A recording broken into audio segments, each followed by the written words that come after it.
So we're all in the same boat. I'm with you in many of these questions. I've had many of them myself. Clearly I'm speaking English here. I write. I didn't go to higher education for this, but nevertheless, I definitely, you train yourself, you learn, and so on. And it's a big issue, this whole secular education topic.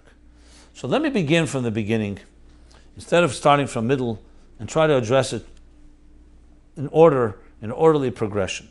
What exactly did the Rebbe say? What did he not say? What did he mean what he said? Are there exceptions? Is there a black and white answer to this? And much more than what I've just said here. So when you go into the Rebbeim in general, obviously we have to turn to the Rebbe because our times is different than the Alter Rebbe's times. I don't think there were many Chassidim of the Alter Rebbe that had a question whether they should go to college. First of all, they weren't even allowed into whatever universities existed due to anti-Semitism and so on. Secondly, they weren't challenged with that temptation even. They didn't live in that type of world. So much of the discussion is obviously relevant mostly in our generation. So we have to turn to the Friedrich Rebbe, but above all the Rebbe, because the Rebbe addressed it more than anyone else. And of course, we have to throw into the pot that the Rebbe himself went to college. However you interpret it. Whether he went to be Mavarer, whether he went just to be Yitzhak, whatever it is. But some type of secular education, some type of classes the Rebbe definitely attended. Now, you could say there's nothing to do with us, it's none of our business, and I'm not suggesting that is a hira, because we know the Rebbe also spoke very negatively and very against young men and women going to college, which of course begs the question, if it's so abgefrekt, why did the Rebbe himself do it? Now, this is not a question. I don't pose questions on the Rebbe. The Rebbe, I'm here to be Mekayim Divrei Rav. I'm here to support. I'm not here to question the Rebbe. But I'm asking it because people have written such questions, and it's important to address, and we're not shying away. Obviously, with all the respect, because the Rebbe is a Rebbe, but it may help us with having some insights in the whole picture. So when you look in the early Sikhs in the early 50s, when the Rebbe began speaking in the Sikhs of Tovshin Tezvov and Tezayin, Pesach, and other big Fabrengens, Yud Beis Tammuz, and I'll address a list of many of these Sikhs as we go, sources, and anything that you obviously can point out, I'd appreciate. You see, the key thing when you read them, besides all the details, is the Rebbe is going into a basic war almost against a klippah of our time. A klippah. Every generation has its klippahs. One of the klippahs, the Rebbe says, is tachlis.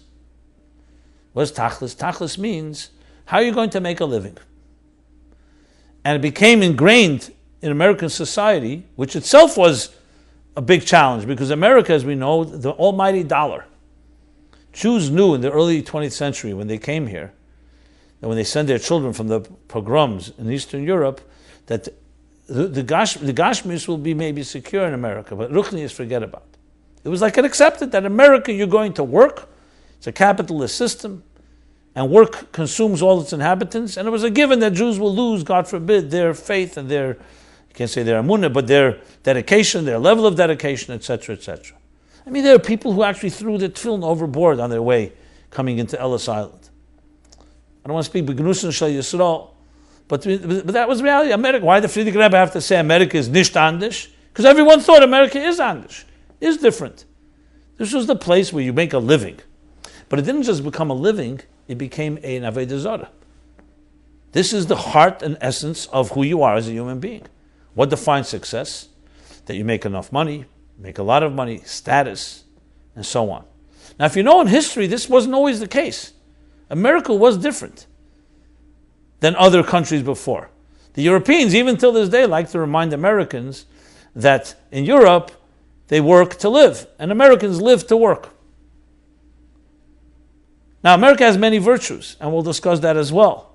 But this is a klippah that was existent, especially after World War II, especially after industrialization. The idea of that you want to be somebody, you want to be able to survive, not just survive, thrive, you have to go to higher education, college.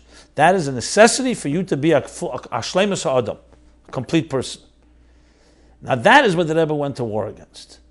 It wasn't just secular education per se, because Chachams Chitzenis is metames hanefesh. That's a part of it, and we shall address it as well. But the bigger part of it was the problem in the idea that this is the only way to be a complete person. which from the Rebbe's point of view, if you think from a Torah point of view, goes a hepech leibishter. Why did God send us down to this earth? To make money and thrive and be a successful business person? No. To make a dira b'tachtenim, to change the world. So to suddenly make the tachlis of your life is to be successful at work, and the only way to do that is to go to higher education or secular education and so on, it goes against the grain, the essence of why we're sent to this earth. So if you look at the sikhs in those years, you'll see the Rebbe sikh is printed in Chelik Aleph and other places where the Rebbe talks about throwing the boys into, Pari says, throw the boys into the River Nile. And he says, what is that? Throwing the children into secular education that turns them into Avodah Zarah, the River Nile, the only way we sustain ourselves. So suddenly, there's a whole new way to become a human being and to be successful. It has nothing to do with God. It has nothing to do with your purpose. It has to do with you getting the training to become a professional. And that becomes the thing you need to do more than anything else. Because once you have the money, you can then do everything else. This was the war that he had with this. And you don't often hear the emphasis on that. You hear the emphasis on the secular education can destroy your life and so on. Why am I saying it? Because unless you understand the real problem, we can go overboard in misunderstanding. But the Rebbe didn't want people to know how to write their name in English. The Rebbe didn't want people to know how to add, Basa Matan Ba'amunah. Even Shluchim, they have to know how to keep accounting, books.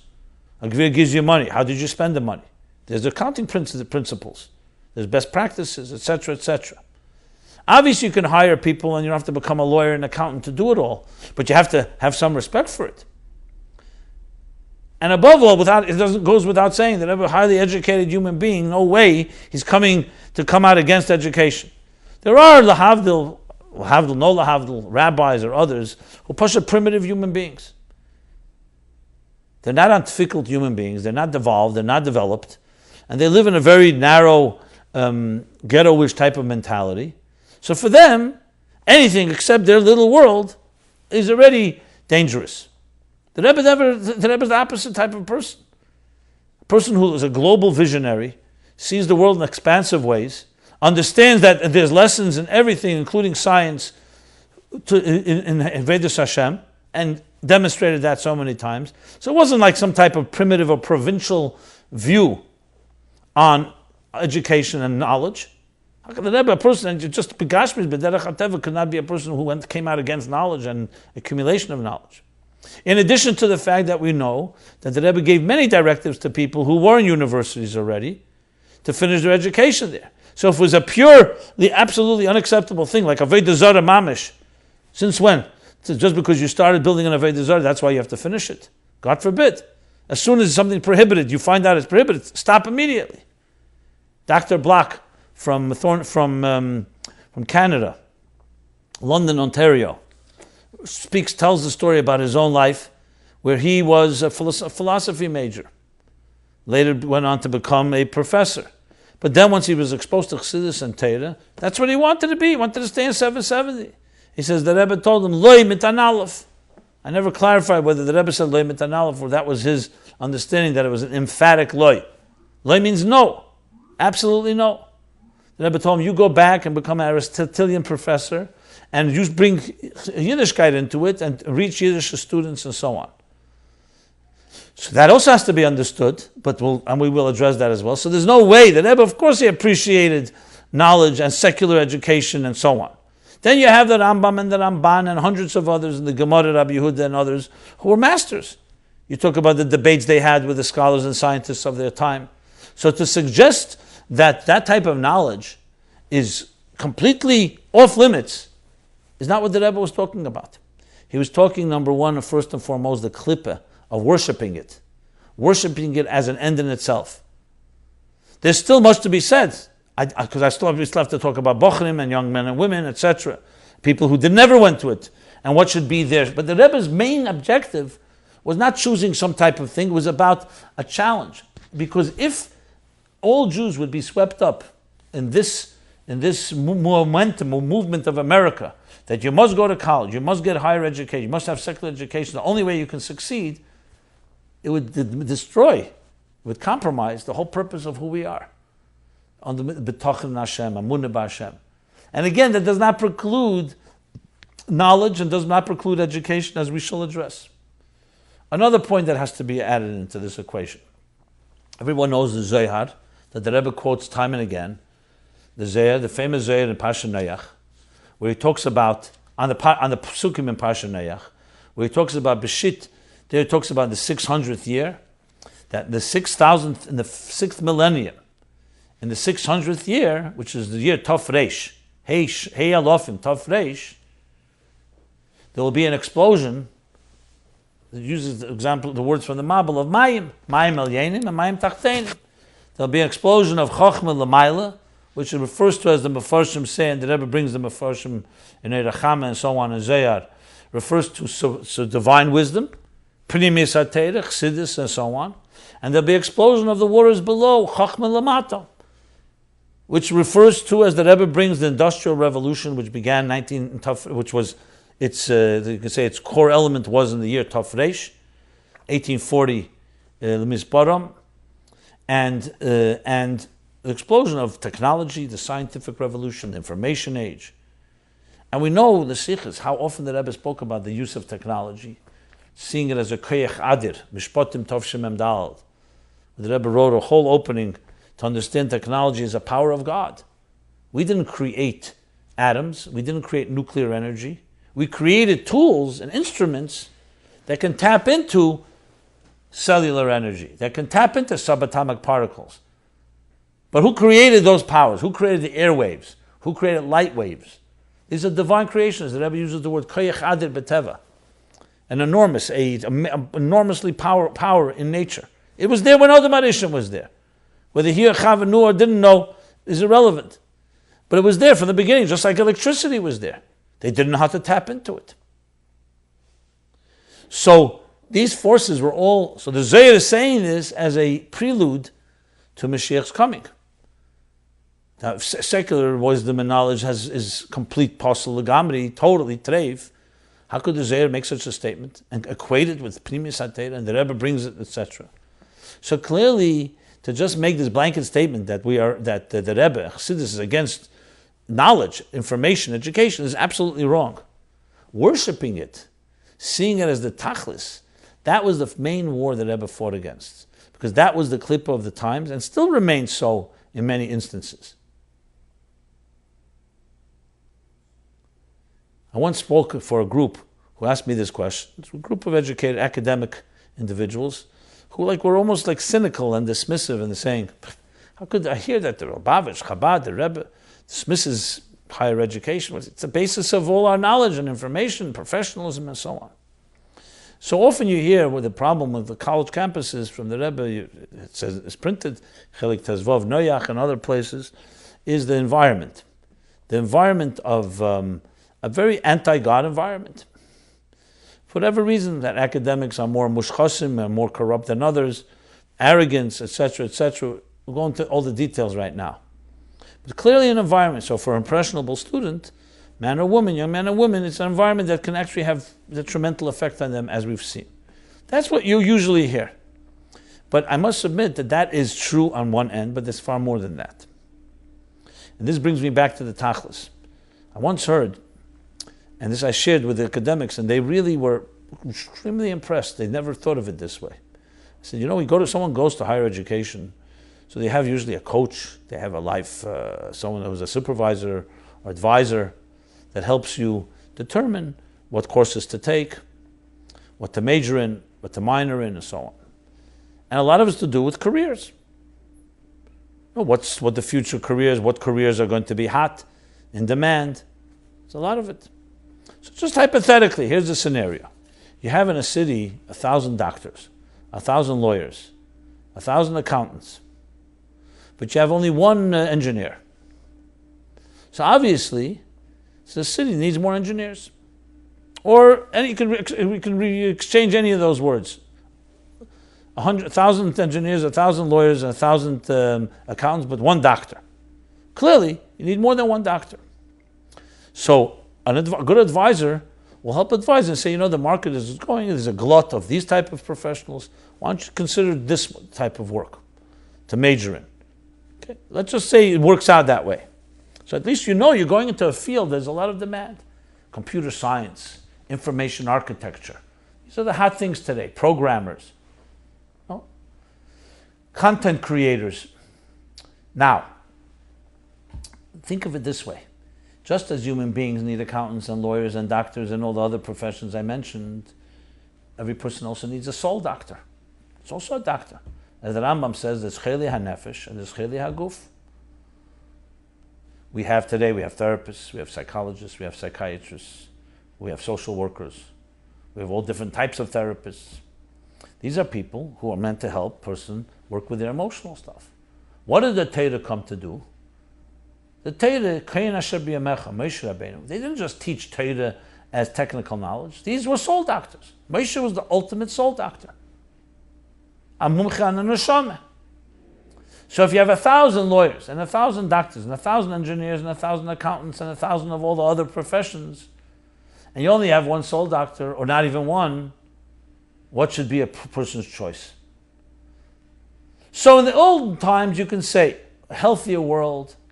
In a healthier world where there was a balance, where people did not worship work and careers and professional secular education, but they saw it as a balance. My life is my family. My life are my beliefs, my ideology. My life is to perpetuate the legacy and heritage I was passed on. But since you have to live in this world, you need to make a parnasa, a livelihood. So I'll go out to chop some wood, to carry some water, to work in the field, or the other labor that existed. No one ever worshipped and made that into the most important thing in my life is to carry wood. Today you can convince yourself because the work maybe is not as menial and not as draining. That's a sophisticated job. I sit behind the desk. But it's the same issue. It's a means, not an end. So in a world where there was more focus on the end, you can say that there were Talmidei Chacham who actually absolutely did study trades, did study science and so on, because there was balance. They were studying knowledge for the sake of understanding. It's not an end in itself. It's not what you worship. It's part of appreciating the Torah, appreciating God, Morabu Masecha, Magadla Masecha, or to make a living. But there was a focus. In a world where there's such a drought and such a hunger and need and demand for soul direction, soul as an S-O-U-L, and you have doctors and you have lawyers and accountants, what should a person be going into? The thing that's needed most. The doctors and lawyers, they also need it. How to live a healthy spiritual life. How to live a good Jewish life. What does Judaism mean for me, for my children? How do I continue this, perpetuate the tradition and legacy, the rich of Jewish life? And this is not just about Jews, also non-Jews. Helping non-Jews find direction and purpose in their lives. So when the Rebbe was setting out in his beginning of his Aveda Hishlichus, what did he do? He addressed exactly that. He addressed the mission of our lives. And to suddenly replace it, that now the mission is, tachlis, find yourself a profession, go to higher education, spend most of your lives, impressionable years, for that. For what? To end up with good means, a good tool chest. But what are you going to use the tool chest for? What's the purpose of your life? That the Rebbe saw as being a major distortion that can completely destroy people's souls. And that's what he went to war against. So those strong sikhs about Limudei Chayil was exactly that. If you read them, he wasn't knocking the knowledge and information, which we shall address in a future episode. What does that mean? That's metames, ameach. Obviously that needs to be spoken about. But the big problem was the worship of it, to make that the center of existence. I'll conclude with a story that I heard. I was once speaking somewhere in New York about the need for having a mission statement in life, that there's no business that can function without a mission statement, so neither can we as individuals. And I spoke about the importance of a mission. When you have a mission, everything else, that's the hub that connects all the spokes of your life, all the details. If you don't have one, you just have this fragmented life of billions of details that have nothing that connects them. So finding your mission, your tachlis, your purpose, why did God send you to this earth is the most important thing, which is why our formative years, our educational years are meant to teach us that. And then you go and find the tools you need to fulfill that mission. In general, the mission of the Yididus and Neshama B'Guv, the souls descend below, to transform this material world and make it a home for God. After I finished my talk, a guy came over to me, no names, He's no longer with us. Now, Lamaila already. His neshama went back to God a little while after this story. And he said to me, I'd like to share a personal story with you. And you can use it in future talks. And I think here's a perfect forum to bring it. He says, I was a bocher in yeshiva in 770. And I went into the Rebbe in Yechidus. And I asked the Rebbe, I said to the Rebbe, I'd like a bracha, a blessing, to go to college, to higher education. And the Rebbe said to me, do you want a bracha or also an eitzah? So he said, I want a bracha, but I want to give an eitzah. Of course, I'll listen to the Rebbe's advice. And the Rebbe smiled and said, a bracha mit ha'eitzah is almost starker. A blessing with advice is always stronger than a blessing without advice. Anyway, this young bacher, was, I think, late teens, maybe he was in early 20s, late, or almost 20, that age, sounds like that was his age. The Rebbe says to my advice is you shouldn't go. So he said, I had a little chutzpah, he tells me, and I said to the Rebbe, can I ask the Rebbe why? And can I ask also the Rebbe with respect? The Rebbe himself went. So the Rebbe said, no, Hagufa, since I went, I can have experience. I'm not talking theoretically, I was there. So I can tell you that it's not a place that you should go to. And he asked the question, why? So the Rebbe said to him do you like mathematics? Yeah, mathematics. Mathematics is a prerequisite in many schools. Even if you don't become a mathematician, it's part of logical thinking, organized thinking, and in general useful in many areas of life. The Rebbe said, can you draw for me a circle? And the Rebbe took out a piece of paper with a pencil and said, draw for me a circle, a perfect circle. He drew a circle. The Rebbe said, is this a perfect circle? The fellow said, no, it's not. Can you draw for me a perfect circle? He said, you can't draw a perfect circle on your own. What will help you make a perfect circle? So he said to the Rebbe, a compass.